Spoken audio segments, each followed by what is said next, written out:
Olá, este é o Por Dentro da Política especial que traz temas de interesse público e que são grandes desafios colocados à classe política nas próximas eleições. O assunto de hoje é a queda da gravidez na adolescência e vamos falar com a doutora Albertina Duarte Takeuchi, professora da Faculdade de Medicina da USP, responsável pelo ambulatório de ginecologia do Hospital das Clínicas e coordenadora do Programa Estadual do Adolescente da Secretaria de Estado da Saúde. Muito bem-vinda ao estúdio da TV Alesp mais uma vez. É um prazer conversar com a senhora. Eu que agradeço, porque essas informações podem sensibilizar os gestores e os legisladores do Estado. Professora, uma notícia alvissareira, a queda da taxa de gravidez na adolescência. Aliás, diante de um manancial de notícias ruins, a gente pode até classificar como a melhor notícia que já veio nos últimos tempos, não é? Eu fico muito feliz porque, veja, em 98 nós tínhamos 148 mil adolescentes de 10 a 20 anos que davam à luz, bebês vivos. E agora, 19 anos depois, graças ao acerto de políticas públicas do Estado de São Paulo, nós temos 73.900. Quer dizer, na verdade, uma queda de 50,6%. Isso é uma vitória, porque outros países, inclusive os Estados Unidos, investindo milhões, em 30 anos, conseguiram reduzir 30% ou 20% em vários lugares. Então, o São Paulo mostra com muita propriedade a queda da gravidez, a queda do número de filhos. Então, serão metade das adolescentes que podem ter uma melhor perspectiva de futuro, poder estar na escola, poder ter menos vulnerabilidade. Doutora Albertina, a senhora falou em acerto de política pública. Vamos trocar acerto por perseverança, porque boa parte das políticas públicas morre no nascedouro, não avançam governos. Geralmente, um governo acaba com a política pública anterior. Como foi possível perseverar numa política pública? A primeira proposta do programa do adolescente surge em 87, quando ainda no INAMPS se inaugura o primeiro centro que atende mulher e homem adolescente. A partir daí, todos os secretários e os governadores entenderam que esse atendimento ao adolescente era necessário.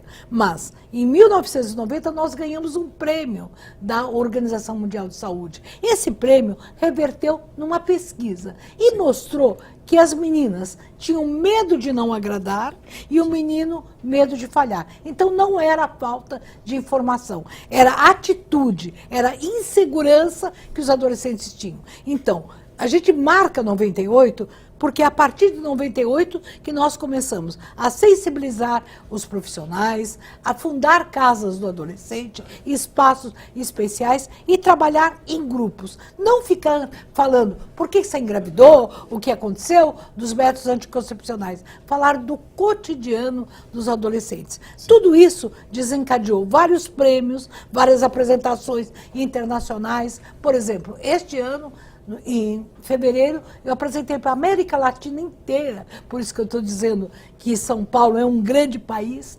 Eu apresentei para todos os países da América Latina, para o México, inclusive, mostrando que São Paulo tinha reduzido em 40%. Nós não tínhamos os dados ainda de 2017. Já recebi cumprimentos da Organização Pan-Americana de Saúde e vários gestores responsáveis pelos programas pedindo ajuda. Nós já ganhamos muitos prêmios. Qual foi o caminho? Os secretários de saúde e os governadores não acabarem com essa proposta do programa. A senhora falou que 98 foi o ponto do não retorno. E de lá para cá, o que mudou? E principalmente como era o diálogo com esse adolescente em 98 e como é o diálogo com o adolescente nos dias de hoje? O que mudou? Pois é. Nós começamos a divulgar as pesquisas e mostrar que os adolescentes conheciam os métodos. Imagina, há 20 anos atrás nós dizíamos, os adolescentes conhecem os métodos. Não havia ainda internet, nem havia, não havia as redes sociais. Redes sociais como hoje. E aí nós dizíamos, olha, através do Disque Adolescente que nós criamos, a gente dizia, não fique falando para o adolescente, use camisinha, use métodos anticoncepcionais. Fale das emoções, dos sonhos. E a partir daí a gente começou a estimular os profissionais a fazer rodas de conversa, que eram grupos. Sim. São os agentes multiplicadores, né? Porque um adolescente fala para o outro. E essa roda, eles diziam, eu tenho medo de usar camisinha. Era bem exatamente, a gente já sabia que ele tinha medo de falhar. Então a gente começou a falar, olha, o tamanho deve ser substituído pelo tamanho do carinho, o afeto, o vínculo. E aí, algumas adolescentes começaram a falar que conheciam meninas que engravidavam, como isso tinha sido. Quer dizer, esse diálogo foi fundamental. Mas nós nunca, a partir de 98, perguntamos por que você engravidou ou você deve usar. E a partir daí, nós tivemos uma política importante de distribuição. Hoje nós temos 75 milhões de preservativos distribuídos pelo Estado, os masculinos e femininos, 2 milhões e 400. Tem gente que pensa que é só na campanha anti-AIDS no carnaval. Muita gente até critica de que adianta, achando que só no carnaval que as pessoas se liberam mais para o sexo e tudo mais. Ou seja, é uma política permanente. São 75 milhões de preservativos. Camisinhas, como disse a... Camisinhas, preservativos masculinos. E a gente está fazendo todo um diálogo de vista a sua camisa. Então, sim, se o menino não quiser usar a camisinha dele, vista você a sua camisa. Então, as adolescentes já estão buscando, sim, o preservativo feminino. E, claro, quando foi da vacina, por exemplo, do HPV, nós criamos uma grande proposta. Você está tomando a vacina do HPV, você vai ter um dote, o dote da sua imunização. Não estrague isso, use preservativo. Para lá na frente não ter problemas de câncer de colo de útero. Isso é importantíssimo, embora haja aí nas redes sociais, pululando de vez em quando, campanhas antivacinais. Antivacinais. Foi muito difícil, porque com essa campanha de que aquelas adolescentes de Bertioga tiveram problemas, eu acompanhei pessoalmente, foi um estado coletivo, quer dizer, é a mesma coisa quando você toma injeção, todo mundo fica com medo, isso já aconteceu na Colômbia, foi um medo psicológico, um sim, pânico. Agora, importantíssimo que todas as ações a gente aproveita. Sim. Então, por exemplo, a campanha da amamentação que nós estamos vivendo. Então, o adolescente tem mais dificuldade de amamentar. Aí as adolescentes falam, mas também por que engravidar? Aí a gente fala, não, ninguém está culpando, sim, nem. E hoje a gente está com uma proposta muito importante, quero saudar aqui o professor Edmundo Baracá, e a doutora Isabel, que é surpreso, que ajudaram nessa proposta da prevenção da segunda gravidez. Porque a mãe e o pai acreditam sim, que quem engravida aprende a lição. Não, não aprende. Não aprende. Ele acha, o adolescente e adolescente, que não vai acontecer com ele. Só replica o papel dos pais. Aliás, em artigo recente na Folha de São Paulo, o doutor Drauzio Varela disse que conheceu uma adolescente de 28 anos que já era avó. Quer dizer, teve bebê com 13, 14 anos, a filha fez a mesma coisa que a mãe, mais precocemente. Então, isso que nós temos visto, a gente tem tantos anos de programa, então a gente já tem visto. A mãe chega desesperada. Eu fui mãe com 15 anos, eu não quero que aconteça. Ela fala tanto que a menina fica com 14 anos grávida. Então, a prevenção da segunda gravidez também é um ato importante. Por exemplo, a menina que engravidou, nós começamos a ter uma política de métodos anticoncepcionais de larga duração e, ao mesmo tempo, orientar para a camisinha. Porque aquela menina que engravidou, ela fica tão frágil que o próximo namorado, porque ela é abandonada também sim, pelo namorado. Então ela fica... Às vezes até pela família. Doutor. Até pela família. Então ela fica tão frágil que quando chega uma paquera que diz, eu adoro o seu filho, eu vou ser o pai do seu filho. Essa é a maior cantada possível. Ela acredita e acaba ficando grávida bem rápido. E como convencer, digamos, a classe política, os gestores públicos, da necessidade de olhar com muita atenção a questão da gravidez na adolescência, que é um problema de saúde pública. Eu digo que não é normal uma criança assumir a maternidade, doutora. Quando a gente fala isso, veja bem, no Brasil nós temos uma menina por minuto que é mãe Quem é mãe? Foram 550 mil meninas. Uma cidade, uma menina a cada 19 minutos que é mãe. Então, em São Paulo, nós conseguimos reduzir esse índice. A gente tem uma menina a cada 10 minutos ainda que é mãe. Porque é grande ainda esse número. 73 mil. E principalmente a gravidez de 10 a 14 anos, que as mães pensam que não acontece, nós também reduzimos. Então, uma menina com 10 anos engravida. Com 10 anos. Eu fiz parto de menina de 10 anos. Mas isso vira a vida dela pelo avesso, doutor. Vira. Porque a partir daí ela se afasta na escola, ela mesmo indo para a escola, ela é discriminada, ela não é convidada para as festas.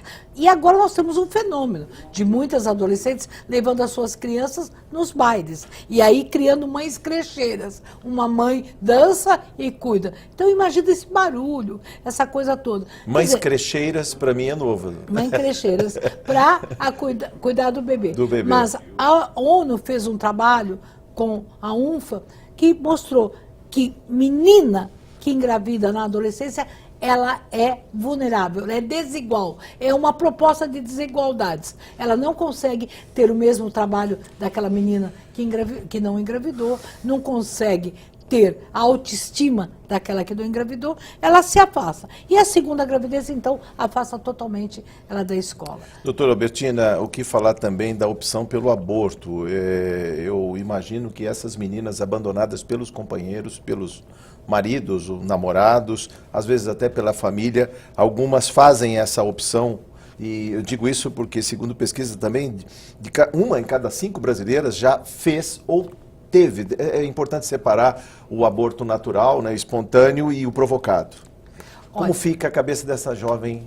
Olha, no Brasil, nós tivemos, no último levantamento, 250 mil abortos, que é um censo, de internações pós-aborto. Desses 250 mil. 250 mil abortos. Internações, quer dizer, foram consequências. Dessas, 60 mil adolescentes. Então, em São Paulo, nós tivemos 7 mil meninas internadas, também diminuiu, pós complicações de aborto. O que acontece? Essa menina, ela demora para perceber que está grávida. Aí ela demora para contar para os pais. Sequer sabe. Sequer sabe. Aí demora para contar para os pais. Quando ela demora e é abandonada, aí ela já está de 4, 5 meses. Então fica tudo meio confuso. Então ela acaba muitas vezes assumindo essa gravidez. Às vezes ela toma remédios, não conta. Então nós já temos algumas crianças com problemas, porque tomaram remédio. E hoje, por exemplo, na casa do adolescente que eu estava, uma menina abortou espontaneamente. E ela queria abortar. Então ela começa a se culpar. Ah, vai ver que eu desejei e fiquei. Então, essa menina que aborta, espontaneamente ou não, ela volta a engravidar mais rápido. Porque ela fica com um sentimento de culpa e de atrapalhamento. Agora, a gravidez na adolescência é uma situação feminina. Quem cuida é a família da menina. Por quê?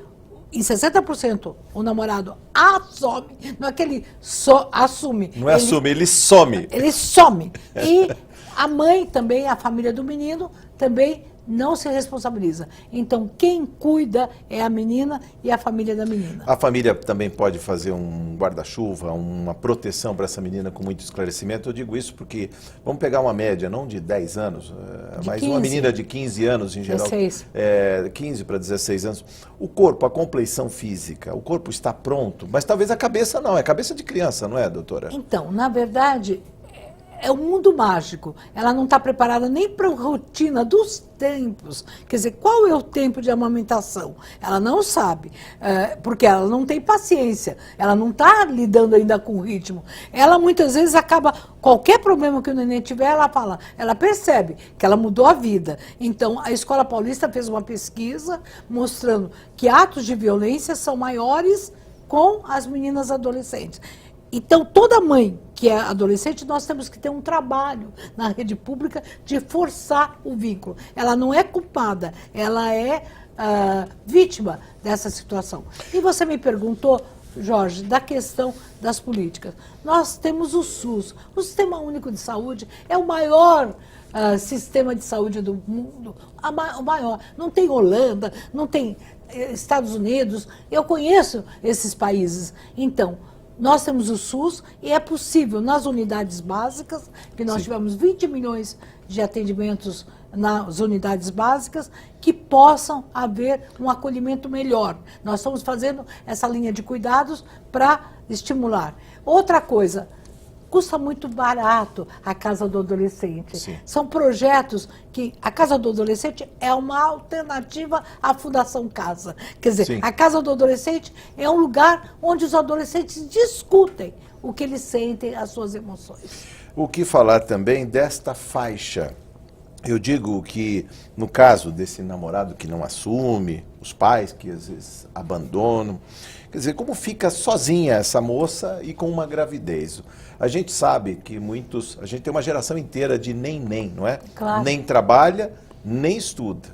Então, o que passa na cabeça dessa geração quando ainda vem o peso de uma gravidez?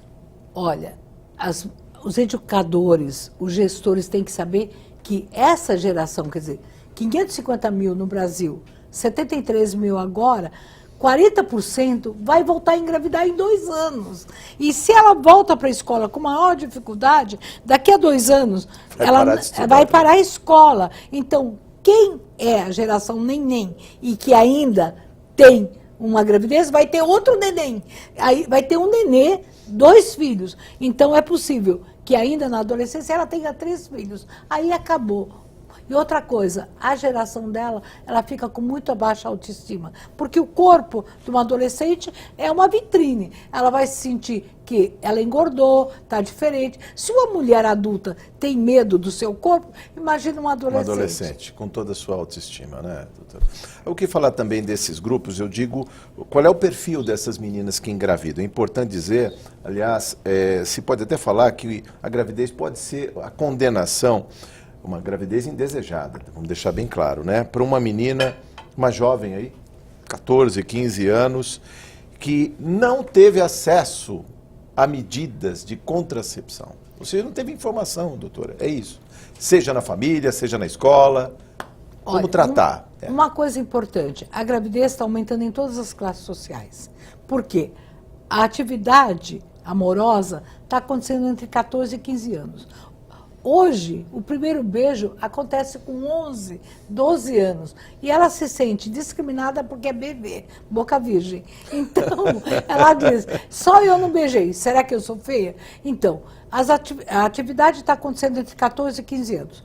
Não tem tempo de vínculo, não é só precoce o tempo da idade, é que ela não conhece bem o outro. Então, ela não tem como exigir. Isso acontece em todas as classes sociais. Claro que o nível social menos privilegiado é aquele que vai ter menos atitudes, menos projeto de futuro e, às vezes, menos acesso. Sim. Então, essa menina, ela tem que ser acolhida para que ela não volte a engravidar. E nós precisamos pensar em políticas públicas em engravidando para que ela tenha uma profissionalização, para que ela possa ter um trabalho, mas não vamos ser hipócritas. Com tantos desempregos, você acha que um industrial ou um comerciante vai admitir uma menina de 17, 18 anos e com que já um filho tem 2 de um filhos? ano? Não vai. Essa que é a grande dificuldade, inclusive, né? E como propagar? Eu estava perguntando para a senhora da questão do perfil. É realista esse perfil, de fato, coincide? Ou seja, essas meninas adolescentes, precocemente mães, estão nas periferias, são garotas pobres, muitas negras também? Ou a gravidez na adolescência alcança todas as faixas da população? É extremamente democrática, vamos dizer assim. É muito democrática. É isso que nós vamos ver. Claro que as mulheres da periferia e negras têm mais chance, mas hoje as adolescentes têm informação. Já em 98, nos anos 90, a gente surpreendeu-se porque 90% dos adolescentes já conheciam. Hoje, com as redes sociais, adolescente sabe pílula no dia seguinte, sabe pílula, mas precisa ter uma maturidade, uma segurança para falar. Sem camisinha eu não tenho relações. Ou, você está tomando pílula? Você não está? Então, não vamos ter relações. Sim. Essa menina, mesmo de classe média ou alta, que se acha feia, insegura, e que o menino diz assim, se você não tiver relações, eu vou procurar a sua amiga. Ou, você vai tomar pílula ou você vai engordar. Ou, eu não quero usar camisinha porque é chupar bala com papel. Quer dizer, qualquer coisa de desabono que ele falar, ela vai assumir. Então nós temos que reforçar em todas as classes sociais a autoestima, a imagem positiva, para estimular a negociação. E o menino tem que entender que ele é pai, porque a avó paterna é tão avó como a materna. Então, a mãe tem que falar, se você engravida, você assume. Não dizer, a menina é culpada. Então, nós temos que mudar essas atitudes. Doutora Albertina, como não fazer reverter essas políticas consolidadas, já cimentadas ao longo de quase 20 anos? A gente sabe que tem uma estratégia, inclusive, das Nações Unidas, né, que reuniu os Ministérios da Saúde, da Educação, do Desenvolvimento Social dos países aqui do Cone Sul, fazendo campanhas. Parece que o Brasil foi aqui com... Brasil não, vamos falar aqui São Paulo, né? No Nordeste, nos rincões aí da Amazônia, isso não foi possível ainda.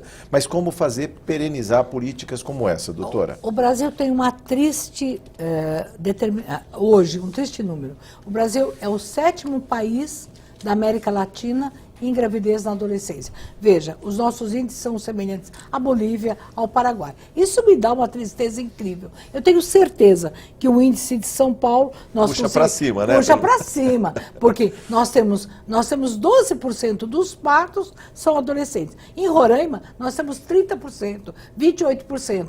E, então, o menor índice é de São Paulo. Mas o que eu quero? Que as políticas públicas de São Paulo sejam incorporadas em outros estados. Nós já recebemos várias visitas e nós queremos que a lei, nós temos a primeira lei da América Latina, que é cria-se o programa adolescente. Então, agora, dia 25 de agosto, nós vamos fazer 13 anos da lei. Quer dizer, o programa já existia e demorou 13 anos para fazer lei. Que esses 13 não seja de azar, que a gente continue em 14, 15, 16. Em que as redes sociais, que acabam absorvendo boa parte do tempo e da atenção desses adolescentes, ajuda na disseminação de boas práticas, doutora? Eu acho muito importante a mídia, as redes sociais. Claro que os adolescentes muitas vezes são hipnotizados pelas redes sociais. Nós temos hoje um YouTube, que é o Saúde Adolescente, e que adolescentes acessam, os profissionais acessam. Nós temos feito webs, conferências, que fazem com que o Estado, agora dia 24 nós temos, e temos muito estímulo. Dia 24 também nós vamos ter rodas de conversa. Já temos 500 profissionais trabalhando. E essas redes sociais, quer dizer, cada profissional que vem, ele diz, eu estive em São Paulo fazendo roda de conversa. Então, só que nós podemos criar uma ferramenta institucional, um YouTube mais dinâmico. A gente premia vídeos e passa os vídeos nas redes, mas ainda isso é pouco. Eu fico pensando, se um youtuber disser, eu uso preservativo, eu tenho certeza que imediatamente, ou um game, você não usou preservativo, o espermatozoide chegou. Quer dizer, imaginar os modelos de comunicação pensando mais. Bom, só para um comentário já no final da nossa conversa aqui praticamente, doutora, uma nota publicada recentemente no portal R7, que foi copiada da BBC News, diz que adolescentes britânicos trocam sexo por relacionamentos online e família, e taxa de gravidez caem, né? No caso, eu queria que a senhora falasse um pouco sobre isso. Foi uma pesquisa feita pelo Serviço Britânico de Aconselhamento sobre Gravidez. Ele diz que os adolescentes parecem estar mais conscientes, mais focados em sua educação e nas futuras carreiras, e que isso tem ajudado a evitar a gravidez, principalmente ali na adolescência. Eu tenho certeza que um projeto de futuro seja ter uma carreira desde cultural, desde uma faculdade, ou uma profissão. Uma profissão, ela é um caminho. Um não projeto de futuro vai fazer com que essa adolescente faça rapidamente o seu projeto de ser mãe. É importante que nunca devemos perguntar porque a adolescente engravidou. Ela vai dizer, eu desejei, porque ela tem vergonha de dizer. A maior parte dos adolescentes diz, olha, eu esqueci, eu me atrapalhei, eu conheci os métodos, mas na hora me atrapalhei. Se tiver determinado um curso, uma proposta, eu preciso fazer vestibular, tenho 1 milhão de amigos, e mesmo que seja amigos na internet, eu Sim. acho que ela vai poder dividir as experiências. Neste minuto final, o que faltou dizer agora, falando diretamente para esse adolescente. Olha, adolescente, a sua autoestima, a sua imagem positiva é muito importante. Negocie com o seu parceiro, com a sua parceira e veja, meio minuto de prazer pode valer toda a sua vida de dificuldades posteriormente. Muito obrigado, parabéns, sucesso. Volte mais vezes, é um prazer conversar com a senhora, doutora. Eu quero que esses números melhorem. E se agora nós temos deputados, legisladores, gestores, que eles implantem nas suas cidades essa política de atendimento melhor aos adolescentes. Muito obrigado. Eu conversei com a doutora Albertina Duarte Takeuchi sobre gravidez na adolescência neste Por Dentro da Política Especial. Muito obrigado por sua audiência.